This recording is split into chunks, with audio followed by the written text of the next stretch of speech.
From IQ to EQ, can emotional intelligence really be measured? Before we begin exploring the different dimensions of intelligence, there is an important question we need to ask. If psychologists could develop ways of measuring intellectual ability, could they also measure a person's ability to understand and manage emotions? After all, a person may be academically brilliant and still struggle to handle anger, disappointment, relationships, conflict, or pressure. A person may know what to do, but be unable to control how they react. And if emotions influence our thinking, decisions, relationships, and behavior, shouldn't our ability to deal with emotions also be studied scientifically? This question eventually led psychology toward what we now call emotional intelligence, EI, and, in some models, emotional quotient, EQ. Hello. This is Dr. Rekha Kale, your mind and success mentor, exploring this interesting question with you. The concepts of emotional intelligence, EI, and, in some models, emotional quotient, EQ, were generated. But the journey was not as simple as inventing another test and giving everyone a number. The idea did not begin with the term emotional intelligence. Long before the term became popular, psychologists were questioning whether traditional intelligence was enough to explain human effectiveness. In 1920, psychologist Edward Thorndike discussed the idea of social intelligence, the ability to understand and manage people and to act wisely in human relationships. This was important because it opened the door to thinking about intelligence beyond solving mathematical or verbal problems. Later, psychologists and researchers increasingly examined the relationship between cognition, emotion, and interpersonal behavior. But the decisive step came much later. 1990. Emotional intelligence enters psychology formally. In 1990, psychologists Peter Salovey and John D. Mayer published their landmark paper titled Emotional Intelligence. They proposed that emotional intelligence could be understood as a set of abilities involving the accurate appraisal and expression of emotions, regulation of emotions, and the use of emotions to guide thinking, planning, and action. This was a significant change in thinking. Emotion was no longer being treated simply as something that interfered with rational thinking. Instead, researchers began asking, could emotions themselves provide information? Could recognizing an emotion, understanding why it occurred and managing it appropriately be considered an intellectual ability?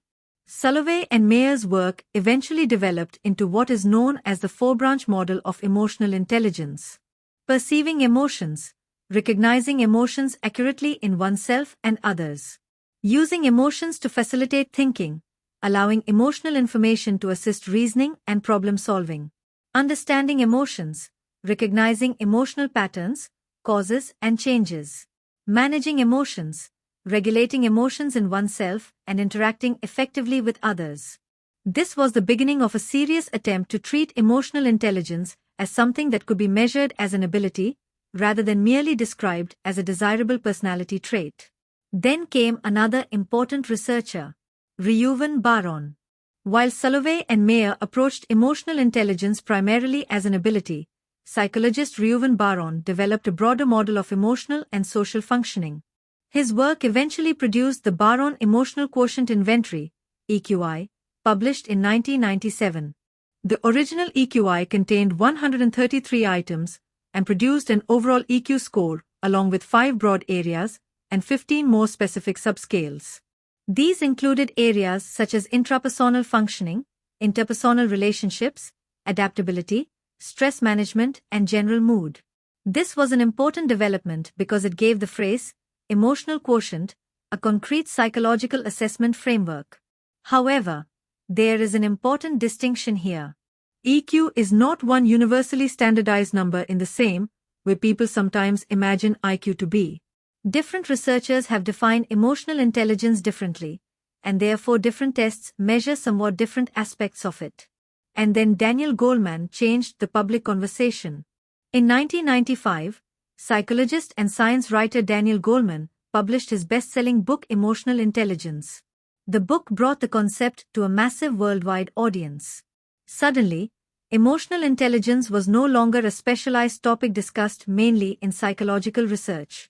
People in education, business, leadership, parenting, and personal development began asking, could emotional abilities matter as much as intellectual abilities? Goleman's framework placed considerable emphasis on areas such as self-awareness, self-management, motivation, empathy, and social skills. It is important, however, to distinguish Goleman's popular framework from the scientific ability model developed by Salovey and Mayer. They are related, but they are not identical theories or measurement systems. So how do we actually measure EQ? This is where things become fascinating. There is no single universally accepted EQ machine that produces one definitive number for every person. Instead, psychologists use different assessment approaches depending on which model of emotional intelligence they are studying. 1. MSCI, an ability-based test. The Mayer-Salovey-Caruso Emotional Intelligence Test, MSCI, was developed to measure the 4 branches of the Mayer-Salovey ability model. It contains 141 items and generates an overall EI score, area scores, branch scores, and task scores. Unlike a typical personality questionnaire, the MSCI uses performance-based tasks, for example, asking people to identify emotions in faces or pictures, understand emotional blends, and determine how emotions might influence thinking or behavior. The logic is fascinating. Instead of asking, do you think you are good at understanding emotions? The test tries to assess how well you actually perform emotional reasoning tasks. A newer MSCI tool has also been developed and researched, updating the original assessment while retaining the 4-domain framework. 2. Baron EQI 2.0 Self-report assessment. The Baron approach is different. People respond to statements about themselves, and the assessment produces an overall EQ profile along with broader and more specific scores. The current EQI 2.0 measures 5 composite areas and 15 specific subscales, while the EQ 360 incorporates observations from people who know the individual, providing a perspective beyond self-report. This raises an important psychological issue. How accurately do we know ourselves? Someone may genuinely believe they are extremely patient, empathetic, and emotionally balanced. But what would their spouse, colleague, employee, or friend say? That is precisely why different assessment methods can produce different kinds of information. 3. Schutt Self-Report Emotional Intelligence Test. Another widely studied instrument is the Schutt Self-Report Emotional Intelligence Test, SSEIT, developed in 1998 by Schutt and colleagues. It contains 33 self-report items and was designed around the Salovey-Mayer model, covering areas such as emotional appraisal, regulation, and utilization of emotion. Again, the person is essentially reporting on their own emotional abilities. 4. Trait Emotional Intelligence Questionnaire. Another important approach comes from K.V. Petrides and colleagues. The Trait Emotional Intelligence Questionnaire, TEIQ, treats emotional intelligence differently, as a collection of emotional self-perceptions located within the personality domain. That means it is not asking the same question as an ability test, such as MSCI. It is closer to asking, how does this person perceive their own emotional functioning? Research on the TEIQ includes psychometric analysis of its reliability and measurement properties. So what does an EQ score actually tell us? This is perhaps the most important part of the entire discussion. A number such as 110 EQ or 85 EQ should never be interpreted without knowing which test was used. Which model of emotional intelligence does it follow? Was it an ability test or a self-report questionnaire? What population was used for its norms? What does the particular score mean within that test?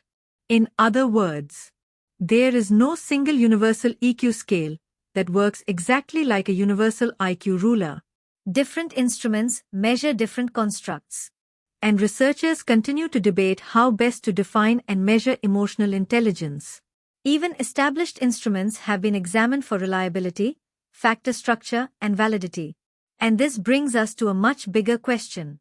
Why did psychologists feel the need to investigate emotional intelligence in the first place? Because human beings are not machines that think alone.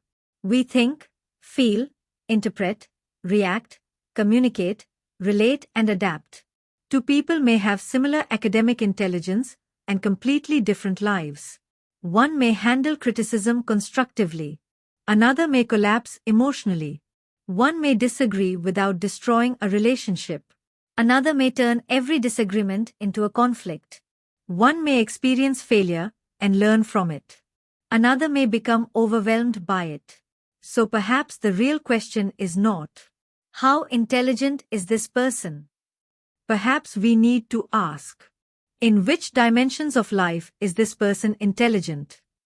That is exactly where our exploration becomes even more interesting.